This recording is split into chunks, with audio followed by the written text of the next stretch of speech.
오늘 우리가 함께 읽은 말씀, 우리가 읽으신 대로 이제 하나님의 백성들이 하나님을 거역한 불경건, 그리고 하나님을 경외하지 않으면 사람 사이에 문제가 생깁니다. 그래서 사람 사이에 불경건과 불의로 말미암아 하나님께서 그 백성들을 징계하심으로 이스라엘이 큰 고난에 떨어질 것이나, 그러나 우리가 읽은 17절 말씀 보면 그런 고난과 고통이 끝이 나고 하나님께서 그들을 은혜로 회복시키시는 때가 온다, 이렇게 말씀하고 있습니다. 그래서 구체적으로는 이방인들에게 고난받던 이스라엘이 회복이 되고, 또 이스라엘을 괴롭히던 이방인들은 오히려 하나님의 진노를 받아 망하게 될 일이 있게 될 것이다. 이 구약의 말씀대로 역사 속에 그런 일들이 일어났던 것이죠. 이런 영적인 역전 현상, 도무지 하나님을 경외하지 않는 세상 사람들 속에서는 일어날 수 없는 일들이 택한 하나님의 백성들에게만 하나님께서 이런 은혜를 주십니다. 그리스도 안에서 택하시고 구원하신 자들이기 때문에 이런 은혜를 주시는 것이죠. 우리 읽은 17절 말씀 다시 한번 같이 읽겠습니다. 미구의 레바논이 기름진 밭으로 변하지 않겠으며 기름진 밭이 살림으로 여김이 되지 않겠느냐. 아멘. 여기 미구에 멀지 않아서 그 말이죠. 그리고 이제 척박한 레바논 산이 기름진 밭이 된다. 많은 곡식을 소출하는 기름진 밭이 될 것이고, 현재는 기름진 밭으로 여겨졌던 것들이 살림이 된다, 이렇게 말씀하죠. 말씀드린 대로 이스라엘과 이방인 사이에 이런 역전 현상이 일어나는데요. 현재 이스라엘이 이제 하나님의 징계로 말미암아 레바논의 산과 같은 그런 척박한 땅이었다면 이제 풍성한 곡식을 수출하는 기름진 땅으로 변하게 되는 일이 있을 것이다. 또 반대로 지금은 기름진 밭과 같지만 이스라엘을 괴롭게 하는 이방인들, 곧 여러 나라들, 애굽, 아수르, 바벨론과 같은 나라들, 이런 나라들은 이제 버려진 숲처럼 변하게 될 것이다, 이렇게 말씀하고 있습니다. 역사 속에서 이런 일이 있었죠. 죄로 말미암아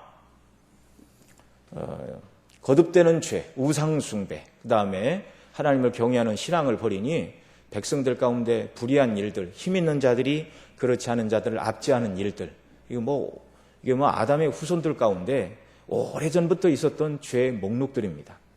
그로 말미암아 북쪽 열지파는 주전 722년 아수르에서 나라가 망했습니다.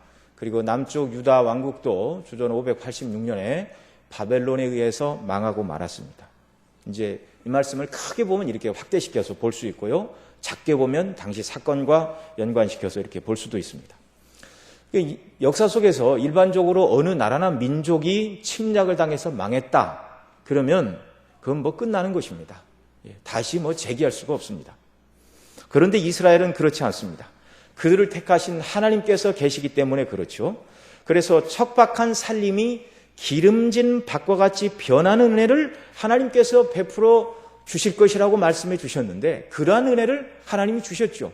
1차적으로는 남쪽 유다가 망하고 바벨론의 포로로 끌려간 지 70년 후에 하나님께서 고레스 왕을 통하여 이스라엘 백성들에게 너희는 고토로 돌아가 성전을 재건하고 너희 조상이 섬기던 여호와를 섬기라. 하나님께서 고레스의 마음을 감동하셔서 그런 일이 일어나게 되었습니다. 하나님의 역사가 아니면 어떻게 그런 일이 일어납니까? 불가능한 일이죠. 이스라엘 백성 애굽에 종살이할 때도 애굽 왕이 그 이스라엘 백성을 내보내지 않으려고 10가지 재앙이나 받았고, 장자가 죽는 재앙을 당하고도 마지못해 내보냈지만 이스라엘이 육로를 통하여 가나안 땅에 간 것이 아니라 이 홍해길로 내려갔다는 이야기를 듣자 추격하면 잡을 수 있겠다. 그들을 일부를 죽여 분풀이를 하고 나머지는 다시 끌고 와 종을 삼아서 명예를 회복하겠다, 이런 마음을 가지고 군사를 이끌고 추격을 해왔지 않았습니까? 결국 그 모든 군대가, 이스라엘은 홍해를 건너고 애굽의 군대가 홍해에 빠져 죽고 말았죠. 당시 이 이스라엘 백성들 포로로 잡아갔으면 다 그 나라의 자원이고 노동력입니다. 하나님의 은혜가 아니면 어떻게 이스라엘 백성들을 고토로 돌아가 성전을 재건하고 하나님을 섬기라, 이런 명령을 고레스가 내릴 수가 없는 것이죠. 이스라엘은 죄 가운데 빠져 스스로 지킬 힘이 없어 포로로 끌려갔지만 하나님은 사랑하사 약속하신 대로 미구에 정말 척박한 살림이 기름진 땅으로 변하는 것과 같은 이러한 은혜를 베풀어 주셨죠. 그러나 이제 그것만으로 끝이 아니라 포로로 돌아와서 그들이 하나님을 예배하게 하시고 그렇게 하신 이유가 무엇인가? 아브라함과 그 조상들에게 하신 약속, 또 다윗에게 하신 약속, 바로 메시아 그리스도를 통하여 구원을 이루시려는 하나님의 구속의 역사 때문에 그 백성들이 다시금 돌아오는 그런 은혜를 하나님께서 주시는 것이죠. 이렇게 하나님께서는 그 백성의 죄에 대해서 진노하시지만 그 진노하시는 이유가 죄값으로 너희는 망하고 죽어라는 것이 아닙니다. 죄로 말미암아 죄값을 받고 망하고 죽게 하는 데 목적이 있는 것이 아니고 택한 백성들에게 있어서 하나님께서 진노하시는 것은 징계가 목적입니다. 징계를 통해서 죄에서 돌이키게 하시는 것이 하나님의 궁극적인 의도라는 말이죠. 물론 하나님의 이 징계를 받는 과정을 통해서 그 백성들의 죄가 다 용서되었기 때문에 회복시키시는 것은 아닙니다. 징계는요, 죄를 깨닫고 돌이키는데 그런 은혜를 주시는 것이죠. 구약의 백성들의 죄나 오늘 살아가는 저와 여러분의 모든 죄값은 우리가 이 땅에서 받는 징계 때문에 죄값이 없어지는 것이 아니고 오직 그리스도의 대속의 피로만 우리의 모든 죄값은 용서되는 것입니다. 이런 은혜를 우리가 알아야 되고요. 이런 자녀라 할지라도 하나님의 뜻대로 살지 못하면 하나님께서 때때로 징계하심으로 죄에서 돌이키게 하시고 죄 가운데서 돌이키라. 너희가 지금 죄에 빠져 있으니 그것이 마땅치 않다. 이것을 가르치시려는 하나님의 은혜입니다. 이렇게 하나님의 백성들은 죄를 지어도 하나님이 징계하시고 또 그리스도 안에서 약속하신 구원 때문에 그들을 새롭게 하시고 회복시키시는 이런 은혜를 주시지만 그러나 이스라엘을 괴롭게 했던 이방인들은 달랐습니다. 이스라엘을 괴롭게 하던 애굽, 아수르, 바벨론 이들은 역사 속에서 다 망하고 말았죠. 그들이 이스라엘을 공격한 것은 하나님을 거역하는 모욕적인 불신앙의 행동이었습니다. 그들이 나쁘다 할 수 있느냐? 이스라엘이 죄를 지어서 하나님이 그들을 이스라엘에게 정신 차리라고 징계의 막대기로 사용했으면 오히려 하나님의 종이지 그들을 벌하실 일이 있는가? 그런데 이방인들이 그걸 깨닫고 좋은 마음으로 이스라엘을 죄에서 돌이키게 하려고 징계한 것이 아니고 그들은요 악한 목적을 가지고 하나님을 대항해서 괴롭힌 것이죠. 애굽의 바로가 하나님을 대항하고 거역한 거랑 마찬가지고 아수르나 바벨론도 마찬가지였습니다. 그래서 히스기야 때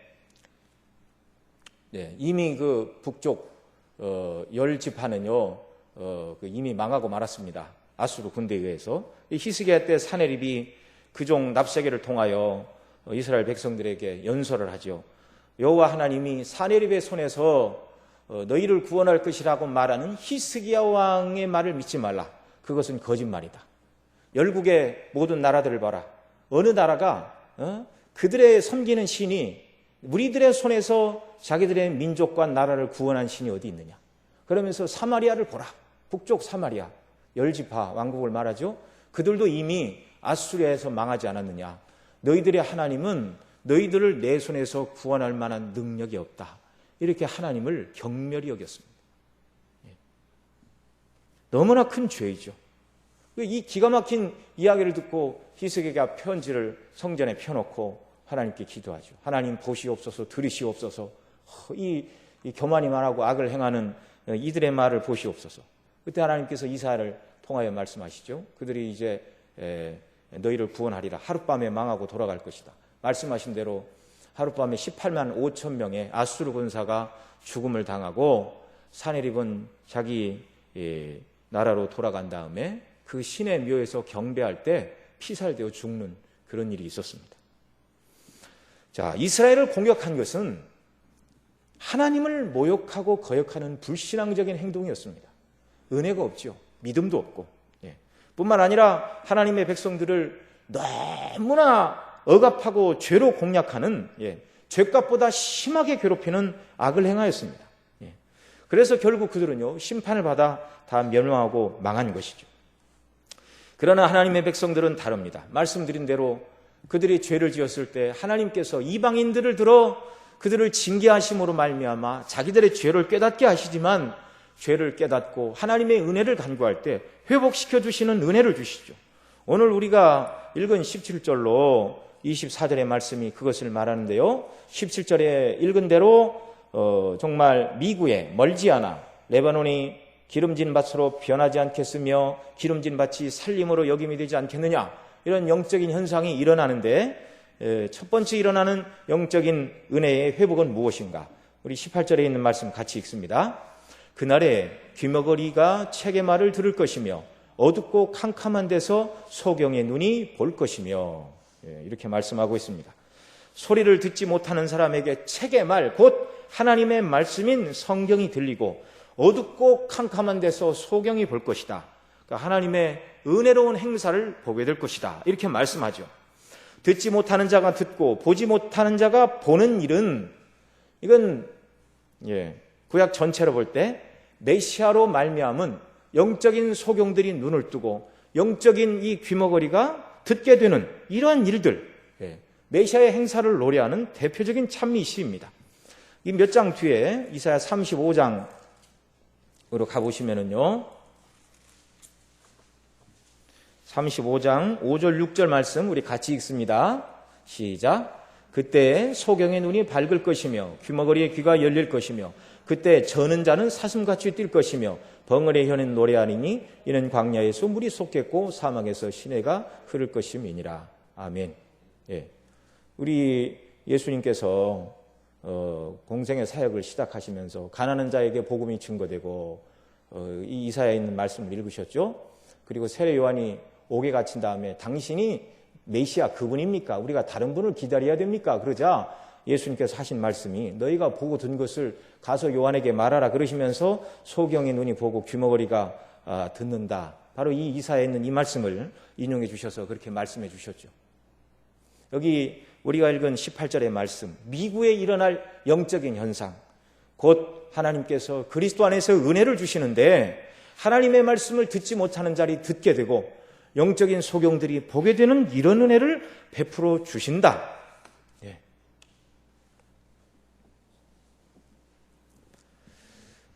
그러면 죄 가운데 빠졌을 때는요, 이와 반대 현상이 있었겠죠.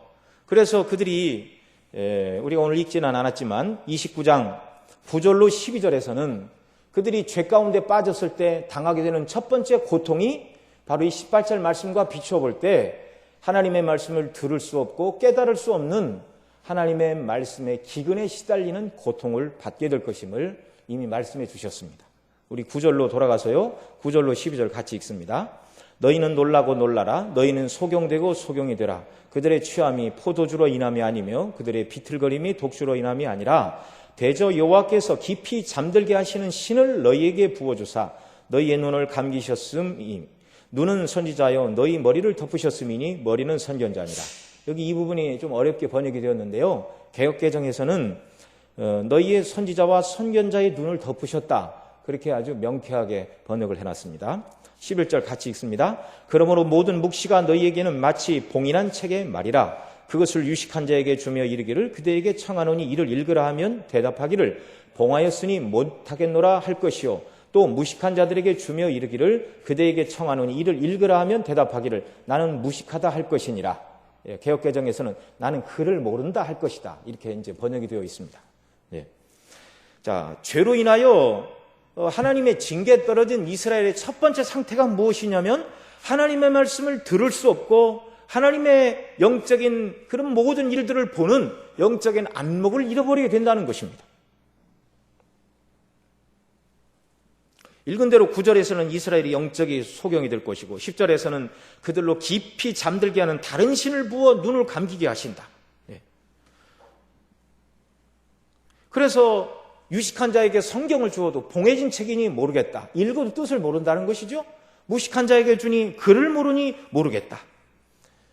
여러분, 한 번도 하나님의 말씀에 대해서 깊은 깨달음과 영적인 은혜를 받은 일이 없다면 물론 이 사람은 구원받은 그리스도인이 아닙니다. 그러나 하나님의 말씀을 통해 자기가 죄인임을 깨닫고 구주가 예수님밖에 없다는 걸 깨닫고 대속의 은혜에 대한 기쁨과 감격으로 눈물을 흘리며 회개하고 구원의 기쁨으로 하나님께 영광을 돌리는 성도였다면 하나님의 말씀이 늘 달게 느껴야 되는 것이죠. 그런데 구원받은 성도들이라도 죄 가운데 빠지면 맨 처음 나타나는 현상이 하나님의 말씀이 잘 들리지 않는다는 것이고 말씀에 별 관심이 없어진다는 사실입니다. 출애굽기 4장에 보면 여호와께서 악을 행하는 애굽의 바로왕의 그 마음을 강팍케 하셨다 이런 표현이 나오는데요. 하나님께서 바로로 하여금 계속 악한 마음을 갖도록 하나님께서 바로의 마음에 하나님을 거역하는 마음을 계속 넣어주었다 그런 표현이 아닙니다. 로마서 1장에 보면 하나님께서 그 영광을 모든 자연 만물에 드러내셨는데 하나님을 알만한 것이 보임에도 불구하고 하나님께 영광을 돌리지 않는 그들 보면 이제 설명을 하죠. 그 상실한 마음대로 내어버려 두사. 하나님께서 죄 가운데 빠져 있는 자들을 내버려 두는 것. 그게 바로 하나님께서 강팍하게 하신다는 말에 대한 신약의 설명입니다. 하나님이 어떤 사람의 마음을 고의적으로 막 하나님을 대적하도록 악을 더 심어주는 것이 아니고 타락하고 범죄하고 부패한 마음의 상태대로 하나님께서 내버려 두시고 은혜를 주시지 않는 것. 그러면 자연히 죄인은 더욱더 마음이 굳어지고 죄와 악을 행하게 된다는 말이죠. 하나님의 영광을 알고 하나님 앞에서 자신의 죄를 깨닫게 하시는 은혜를 주시지 않고 타락한 본성의 원리대로 내버려 두신다면 어느 누구도 하나님이 빛을 주시지 않는다면 누구도 진리를 찾아 나서지 않는다는 것입니다. 존 오웬은 이와 관련하여 두 가지 방식으로 악인에게 하나님이 은혜를 주시지 않는다고 설명하는데요. 첫째는 하나님을 거스리고 대적하는 자들에게 빛과 지혜와 이해의 영적인 공급을 끊으심으로써 자신의 영적인 상태를 알 수 없고 위험도 알 수 없고 자기에게 다가온 파멸을 알 수가 없습니다. 그래서 구약의 선지자들이 당신 그렇게 하면 죽어요. 멸망입니다. 그렇게 얘기해도 믿지를 않아요. 오늘도 예수님 밖에서 악을 행하는 사람들 그 상태로 죽으면 하나님의 진노를 피할 길이 없습니다. 그러면 대부분의 반응이 뭐죠? 죽어봐야 알지. 누가 죽어봤나? 죽은 다음에 이를 어떻게 알아? 하나님께서 영적인 이해의 빛을 끊으시니 이렇게 나오는 것입니다. 두 번째로 존 오웬은 그들로 하여금 믿고 회개하는 은혜의 수단을 끊어버리신다. 죄인인 걸 깨닫지 못하게 하시고 은혜의 수단을 막으신다. 이것은요, 존 오웬은 하나님께서 죄인에게 벌하시는 가장 심각한 처벌이라고 그렇게 말을 하였습니다. 습관적으로 악을 행하는 치료 불가능한 죄인들에게 임하는 형벌이요 진노라는 것이죠. 하나님을 거스리는 악한 죄인들은요, 성경의 교훈을 받지 못합니다. 자신의 죄와 죄로 인한 파멸을 선고해도 두려워하지 않습니다. 강력한 마음으로 경고를 받아도 회개하지 않아 결국 파멸에 이르는데 그들에게 성경 하나님의 말씀은 봉인된 책이라는 것입니다.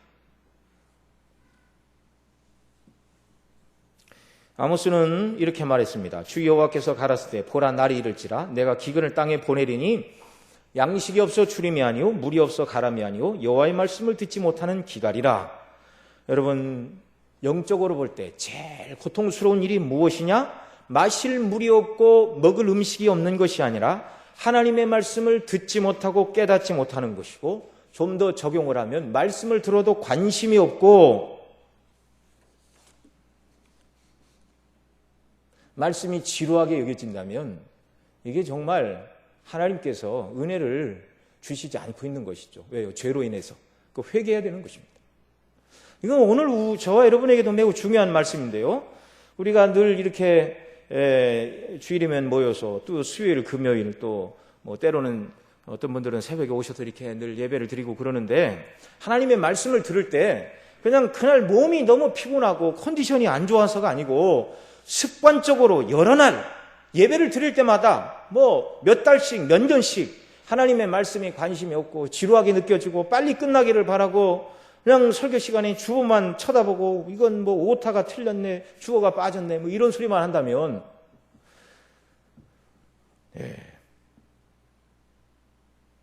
이건 정말 두려워해야 될 일입니다. 두려워해야 될 일입니다. 이런 일이 습관적으로 만약에 우리에게 일어나고 있다면 은혜를 경험해보지 못한 사람이라면 말할 필요도 없고요. 한 번도 은혜를 받지 말씀을 통해 은혜를 받은 적이 없다 그러면 하나님 제가 거듭난 적이 없는 자연인이요 죄인입니다. 저에게 말씀을 통하여 은혜를 주시고 죄인임을 깨닫게 하시고 성경이 말하는 그리스도를 통한 구원의 감격과 기쁨을 제게 허락해 주시기를 원합니다. 간절히 기도해야 되고요.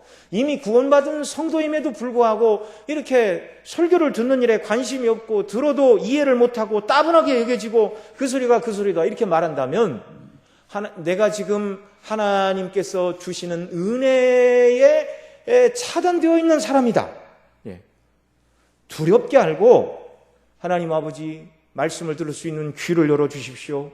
하나님의 영적인 행사를 볼 수 있는 눈을 열어주십시오. 그리스도 안에서 이루신 놀라운 은혜를 깨닫고 기뻐하는 은혜를 달라고 여러분 기도해야 됩니다. 누구에게 이런 은혜를 주시는가? 예수님 안에 있는 자들에게 약속된 하나님의 복락입니다. 예수님 믿는 저와 여러분은 이런 은혜를 간구할 자격이 있고 그리스도 안에 있는 자들이 이러는 은혜를 구할 때 하나님 기뻐하시고 다 주시는 줄 믿으시기 바랍니다. 두 번째로 미국에 일어날 이 영적인 현상은 무엇인가? 입술로만 하나님을 존경하는 것이 아니라 이제 마음으로부터 하나님을 경외하게 될 것임을 말씀하고 있습니다. 이건 너무나 당연하죠. 말씀이 들려야 하나님이 어떤 분인가를 깨닫게 되고 하나님이 누구신가를 또다시 깨닫게 될 때 마음으로부터 하나님을 어떻게 하게 된다고요? 경외하고 사랑하고 섬기고 따르게 된다. 참 성경은 너무 성경은 정말 논리 정연한 말씀입니다. 자, 우리 읽었던 19절로 22절 말씀 같이 읽습니다. 겸손한 자가 여호와를 인하여 기쁨이 더하였고 사람 중 빈핍한 자가 이스라엘의 거룩하신 자를 인하여 즐거워하리니 이는 강포한 자가 소멸되었으며 경만한 자가 그쳤으며 죄악의 기회를 엿보던 자가 다 끊어졌음이니라. 그들이 송사에 사람에게 죄를 입히며 성문에서 판단하던 자를 올무로 잡듯하며 헛된 일로 의인을 억울케 하였느니라. 그러므로 아브라함을 구속하신 여호와께서 야곱에 대하여 말씀하시되 야곱이 이제부터는 부끄러워하지 아니하겠고 그 얼굴이 이제부터는 실색하지 아니할 것이며 그 자손은 나의 손으로 그 가운데 행한 일을 볼 때에 내 이름을 거룩하다 하며 야곱의 거룩하신 자를 거룩하다 하며 이스라엘의 하나님을 경외할 것이며. 네. 자, 19절에 영적인 눈과 귀가 열리니 이제 하나님께서 베푸신 구원의 은혜를 기뻐하고 즐거워하는 자들이다. 18절에 눈이 열리고 귀가 열리고 19절에 그래서 겸손히 하나님을 의뢰하는 자가 되었습니다. 여호와를 인하여 기쁨이 더하고 이스라엘의 거룩한 자를 즐거워한다. 그러니까 여호와를 기뻐하고 여호와를 즐거워한다. 이렇게 말씀하고 있죠. 그런데 과거에는 그런 사람이 아니었습니다. 20절 보시면은요, 이는 강포한 자가 소멸되었으니 강포를 행했어요. 죄로 말미암아 하나님의 은혜가 끊어지니 그 다음에 경만한 자가 그쳤다. 하나님의 말씀을 비웃는 자들이란 표현입니다. 그 다음에 죄악의 기회를 엿봐 죄를 짓던 자들이 끊어졌는데 그 죄악의 기회를 엿보던 자들이 21절인데 그들은 송사에 사람에게 죄를 입히며, 그러니까 이게 재판 문제에 있어서 죄 있는 사람에게 죄가 있다, 없는 사람에게 죄가 없다 그래야 되는데 여기 송사에 사람에게 죄를 입히며 그러니 없는 죄를 어떻게 했다는 것이죠? 뒤집어 씌웠다는 것입니다. 이게 불의한 하나님을 떠난 악인들의 행사입니다. 그 다음에 성문에서 판단한 자를 올무로 잡듯하며, 잘못된 일이죠. 헛된 일로 이인을 억울케 하였느니라. 과거형이죠. 이런 자들이 다 그쳤다고요. 20절에서 강포한 자가 소멸되고 경만한 자가 그쳤고 죄악의 기회를 엿보던 자들이 끊어졌는데 그들이 행하던 일이 21절이었습니다.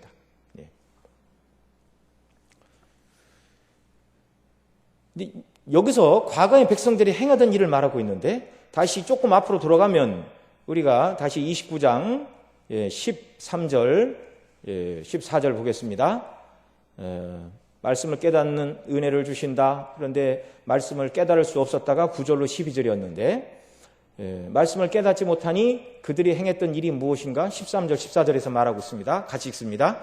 주께서 가라되되 이 백성이 입술로는 나를 가까이하며 입술로는 나를 존경하나 그 마음은 내게서 멀리 떠났으니 그들이 나를 경외함은 사람의 계명으로 가르침을 받았을 뿐이라.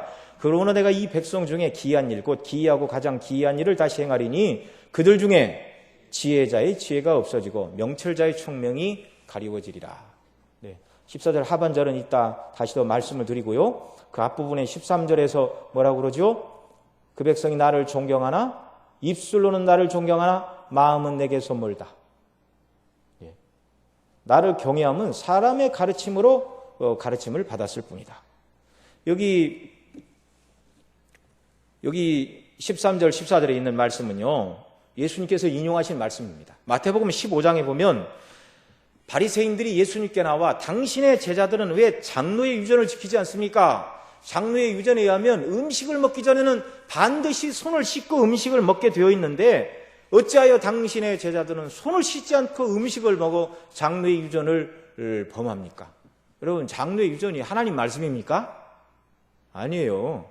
그래서 사람의 교훈이에요. 그러자 예수님 말씀하시죠. 너희가 장로의 유전으로 하나님의 말씀을 폐하고 있다 그러시면서 성경은 부모 공경을 말하죠. 제5계명이 무엇입니까? 내 부모를 공경하라. 그런데 그들은 제물로, 자기가 갖고 있는 제물로 부모를 공경하지 않고 뭐라고 그랬냐면 고르반이라는 제도를 만들었습니다. 고르반, 곧 이게 가지고 있는 제물이라면 이걸로 부모를 섬겨야 되는데 이게 부모 섬기기가 아까우니까 이건 고르반, 하나님께 드림이 되었습니다. 앞으로 이거 구별하여 하나님의 어떤 일에 드릴 것입니다. 이렇게 고르반이라고 선언을 하면 이 제물은 안 써도 된다. 이렇게 가르친 겁니다. 장로들이, 율법학자들이. 예수님이 그것을 지적을 하신 것이죠. 예. 제물로 부모를 공경하지 않고 고르반, 하나님께 드림이 되었다. 나중에 하나님께 드릴 것입니다. 헌금할 것입니다. 이렇게 말해놓고 실제로는 돈 쓰기가 아까워 헌금도 하지 않을 것이지만 이런 악을 행한다. 그렇게 말씀하실 때 바로 앞에 있는 13절의 말씀을 주님께서 인용을 해 주셨습니다. 그러니까 이 이사야 시대뿐만 아니라 예수님 당시까지도 이런 하나님의 말씀의 진정한 의미가 가리워지니 하나님의 백성이다 말하는 자들이 입술로는 하나님을 공경하지만 마음으로는 하나님을 경외하지 않는 자들이 되었다. 이렇게 말하고 있죠. 마음이 빠진 신앙. 그런 일들이 예수님 당시까지만 있고 예수님의 구원의 은혜를 입은 성도들 속에 마음이 빠진 신앙이 없이 마음을 다해 하나님을 섬기는 이런 아름다운 경건이 주님 오실 때까지 계속된다면 얼마나 좋을까요? 그런데 이 말씀이 또한 오늘을 살아가는 저와 여러분을 위한 경고의 말씀이 아닌가 한번 돌이켜 봐야 됩니다. 하나님을 섬기는 신앙에 마음이 빠졌다. 그걸 우리 주님은 위선이라고 말씀하고 계십니다.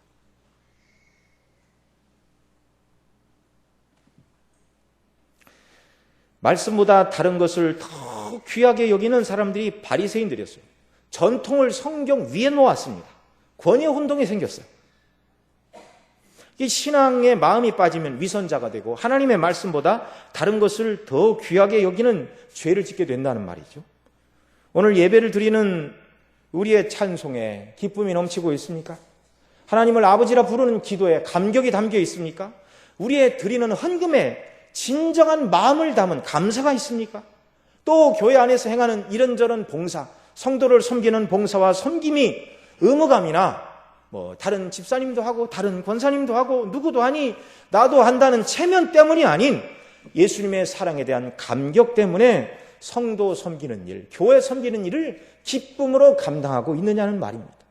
우리의 예배에 기쁨과 감격이 넘치냐는 말입니다.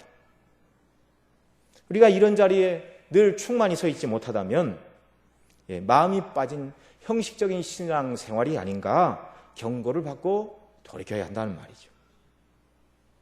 이런 자리에 있던 자들에게 미구에 그리스도 안에서 하나님께서 은혜를 주십니다. 그래서 아까 말씀드린 대로 여호와께로 말미암은 은혜를 받은 자들 겸손히 말씀을 통해 자기를 깨달으니 교만하던 자들이 겸손하게 되는 것이죠. 전적인 하나님만을 의지하고 여호와를 인하여 기쁨이 더하겠고 사람 중에 빈핍한 자가 참 은혜를 받으면 자기가 빈핍한 자임을 깨닫게 되죠. 이스라엘의 거룩한 자를 인하여 즐거워한다. 하나님을 기뻐하고 여호와 하나님을 즐거워하는 자들이 된다. 마치 어린아이가 부모를 전적으로 의존함 같이 우리가 하나님의 사랑과 구주의 은혜를 깨달을 때는 하나님을 사랑하고 구주를 의지하는 것이 의무나 노력이 아닌 기쁨이요 즐거움이 된다는 것입니다.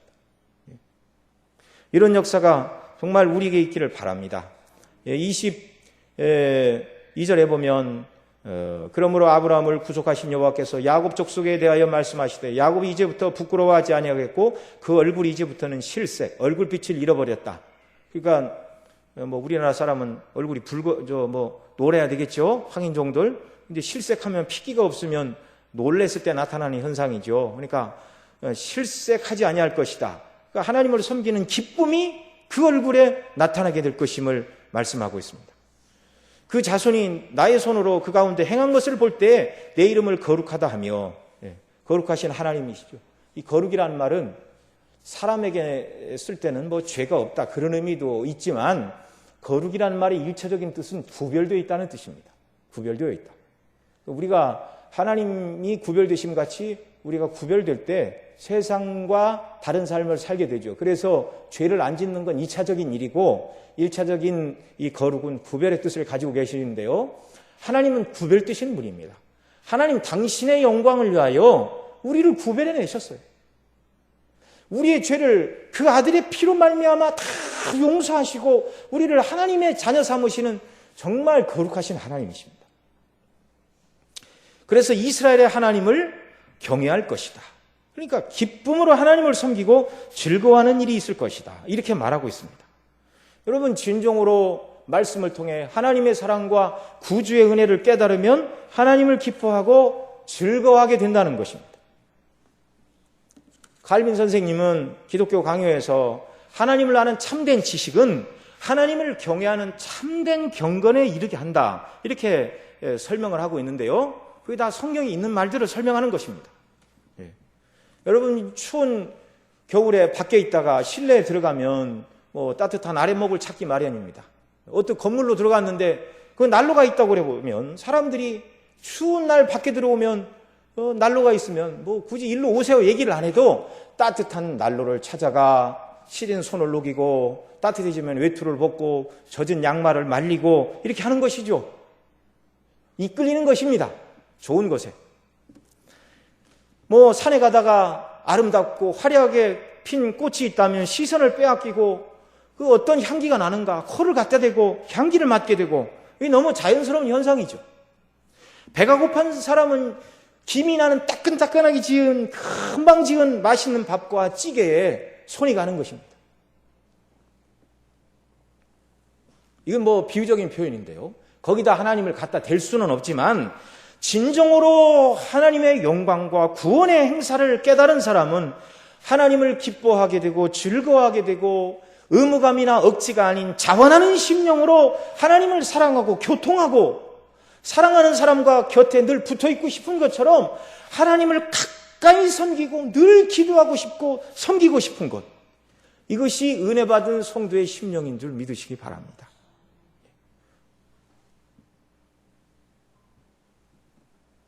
예수님 믿는 사람이라면 과거 어느 때인가 한때는 이런 때가 있는 줄로 믿습니다.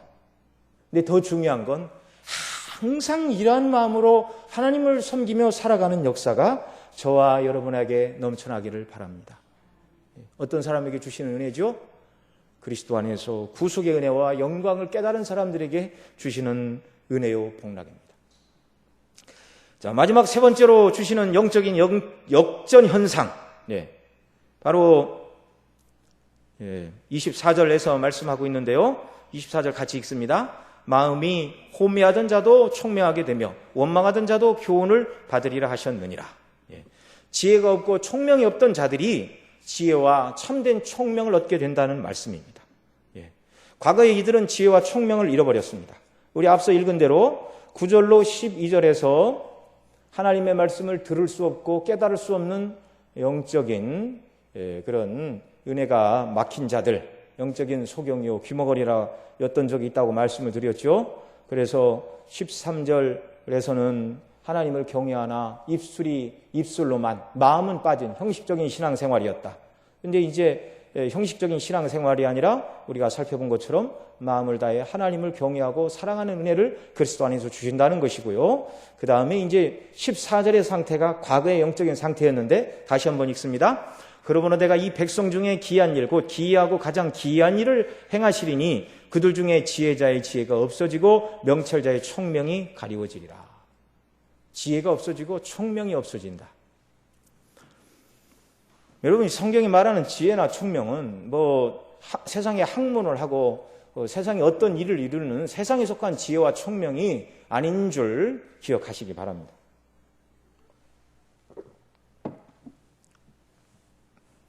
사도 바울은 고린도전서 1장 18절 이하에서 이렇게 말합니다. 십자가의 도가 멸망하는 자들에게는 미련한 것이요 구원을 얻는 우리에게는 하나님의 능력이라 말씀하시고, 고린도전서 1장 19절에서 오늘 우리가 읽은 이사야 29장 14절 말씀을 인용하고 있습니다. 기록된 바 내가 지혜 있는 자들의 지혜를 멸하고 총명한 자들의 총명을 패하리라. 그리고 고린도전서 1장 20절로 25절에서 지혜가 어디 있느냐? 세상에는 지혜가 있지만 그 세상 지혜로는 하나님을 알지 못한다. 그러니까 성경이 말하는 지혜는요, 세상 지혜가 아니에요. 무슨 노벨 문학상을 받고 무슨 노벨 물리학상을 받고 의학상을 받는 세상의 지식과 학문을 다루는 지혜가 아니고, 세상 지혜가 아니고 하나님을 아는 지혜, 하나님을 아는 총명, 이것이 성경이 말하는 지혜고 총명입니다. 바로 하나님의 지혜는 예수 그리스도, 하나님의 능력은 그리스도의 십자가라고 성경은 우리에게 가르칩니다. 어떤 경우를 막론하고 교회 안에 직분이나 신앙의 연수를 따질 필요 없이 그리스도에 대한 복음의 감격이 사라져 있다면 하나님의 은혜에서 떠난 사람이고, 하나님의 복음의 은혜에 감격하고 그 은혜 안에 있는 사람이라면 참된 지혜자요 명철이 있는 총명한 자라고 말씀하고 있습니다. 하나님을 경외함으로 행하는 사람, 이 사람이 지혜자요 총명 있는 사람입니다. 하나님에 대한 사랑 때문에 교회를 섬기고 예배에 감격이 있고 주신 것으로 하나님께 돌려드리는 감격의 삶, 세상으로 볼 때는 11조 안 하는 게 훨씬 이득이죠. 여러분, 11조 하는 만큼 자녀를 위해서 적금을 들어두시기 바랍니다. 자녀가 나중에 좋아하겠죠. 그러나 그건 세상 지혜이고, 하나님이신 총명은요, 하나님의 영광을 위하여 드리면 드릴수록 그런 손길과 그런 손길의 후손들을 통하여 하나님께서 더 큰 영광을 나타내 주실 줄로 믿으시기 바랍니다. 길지 않은 우리의 인생길, 복음의 감격을 따라 살아간 자들, 이런 자들을 하나님께서 기뻐하시고 상을 주십니다. 하나님의 지혜가 그리스도요, 총명이 그리스도 안에서 하나님을 경외하는 것이라는 것을 깨닫는 사람, 이들은 구약시대 백성들이 이 하나님 주신 총명을 잃어버리니까, 우리 29장 14절 뒤에 있는 말씀 몇 절 보겠습니다. 몇 절이 아니라 17절 전까지 15절 16절 두 구절만 보겠습니다.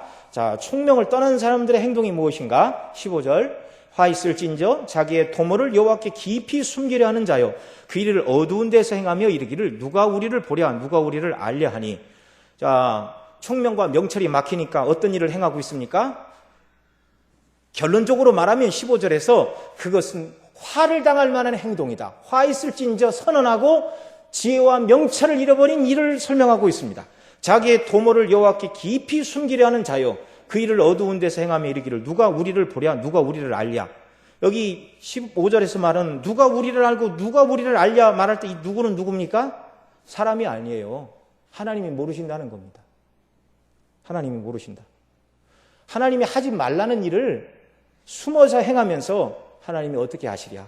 지혜와 명철을 잃어버리니 하나님의 말씀을 거역하고도 하나님을 창념하지 않는 행동을 한다는 것입니다. 그리고 16절, 너희의 패리함이 심하도다. 토기장이 어찌 진흙같이 여기겠느냐? 지음받은 물건이 어찌 자기를 지은 자에 대해 이르기를 그가 나를 짓지 아니하였다 하겠으며. 모든 피조물은 하나님의 창조물이죠. 특별히 이스라엘은 하나님의 구원을 받은 선민임에도 불구하고 하나님의 선민으로서 역할을 하지 않겠다고 선언하는 것입니다. 우리가 읽은 15절은 어두운 데서 행하며 이렇게 말하고 있는데요. 여호와께 깊이 숨기려 하는 자들이요 이렇게 말하고 있죠. 근데 그들이 지금 하나님의 말씀을 거역하고 있는데 대부분의 성경학자들은 이 15절에서 그들이 꿈꾸고 있는 일이 바로 이 뒤에 있는 이사야 30장에 있는 일이라고 말씀을 합니다. 이사야 30장 1절에 보면 여호와께서 가라사대 화 있을진저 패역한 자식들이여 그들에게 계교를 베푸나 나로 말미암지 아니하였고 맹약을 맺으나 나의 신호로 말미암지 아니하였음이로다. 그들이 바로의 세력 안에서 스스로 강하려하며 애굽의 그늘에 피하려 하여 애굽으로 내려갔을 때 나의 입에 묻지 아니하였으며 죄의 절을 더하도다. 이거 무슨 얘기냐면 앞에 계속해서 선지자가 너희들이 죄 가운데 거하면 고난을 받는다. 아수르가 군대를 몰고 와 너희들을 망하게 하리라. 그렇게 경고를 하자 그 경고의 목적이 뭡니까? 돌이키라는 것이죠. 실제로 아수르의 침략을 받았으니까 어떻게 하라는 것이죠? 징계를 받고 하나님께 회개하라는 것입니다. 이런 경고를 받았음에도 불구하고 죄에 돌이키기는커녕 아수르가 군대를 끌고 온다고요? 그러면 어떻게 해야 되나? 애굽을 이용하면 되겠네요. 그리고 이제 30장에 보면 사신들이 돈을 싸들고 재물을 나귀에 싣고 낙타에 싣고 험한 길을 가서 애굽에 돈을 갖다 바치고 군사를 끌고 온다. 그러나 애굽의 군사가 아무런 도움이 되지 않을 것이다. 이렇게 말씀하고 있습니다. 하나님의 진노를 받아 어떤 어려움이 왔는데 하나님께 회개하고 돌이키지를 않고 인간적인 방법으로 그 일을 해결하려고 무진장 애를 쓰는 일들, 그것이 지혜와 총명을 잃어버린 행동이라는 것입니다.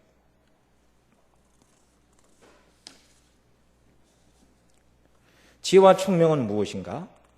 하나님께로 돌이키는 것이죠. 회개하고 은혜를 간구하는 것입니다.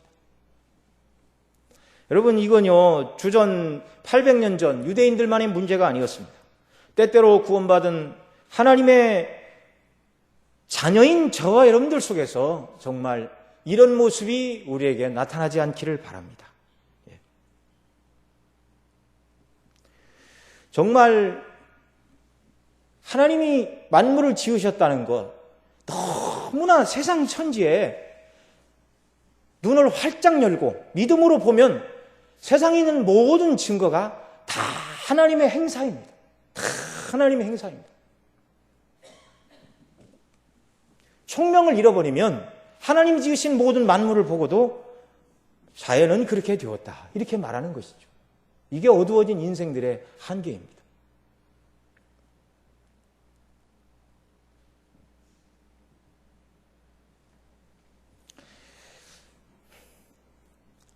이런 우리에게 하나님께서 은혜를 주시사 영원전에 그리스도 안에서 택하여 주시고 하나님을 섬기는 참된 지혜, 그리스도를 믿는 참된 총명을 우리에게 주셨는데요. 정말 마음이 혼미하던 자들이었는데 예수님 믿는 은혜를 주셨습니다. 우리가 더욱더 붙들고 사모해야 될 것이 무엇인가? 우리가 살펴본 대로 하나님의 말씀이 더욱더 우리에게 분명하게 드러나도록 진리의 말씀을 바로 깨달아 아는 것. 그래서 이것을 바로 깨달아 아는 사람은 누구인가? 어떻게 하는가? 마음을 다해 하나님을 섬기고 하나님을 가까이 하고 기뻐하는 삶. 그런 지혜 있고 총명 있는 삶의 해안을 가지고 인생을 살아가는 사람. 이런 은혜를 하나님께서 저와 여러분의 심령 속에, 우리의 신앙의 여정 속에 넘치도록 부어주시기를 바랍니다. 기도하시겠습니다. 사랑하시는 아버지 하나님, 고맙고 감사합니다. 이렇게 연휴를 맞이하여 은혜 가운데 잘 쉬게 해주셨다가 오늘도 하나님을 경배하는 자리에 나와 하나님을 예배하도록 은혜 덧입혀 주심을 감사합니다. 우리 신앙 여정 속에 더욱더 하나님의 말씀을 잘 듣고 깨달아 하나님이 누구신가, 베푸신 구원이 얼마나 큰가, 그 구원을 받을 만한 자격이 없는 우리가 얼마나 추악한 죄인이었는가, 이런 우리에게 베푸신 사랑을 인하여 감격하고 감동을 받고, 그래서 더욱더 하나님을 기뻐하고 즐거워하고 경외함으로 섬기는 저희들 되게 하여 주옵시고, 이 참된 지혜와 총명을 가지고 예수님 믿고 하나님을 경외함으로 살아가는 우리의 귀한 신뢰의 삶이 되도록 은혜 위에 은혜를 베풀어 주옵소서. 우리 구주 예수님의 이름으로 기도드리옵나이다.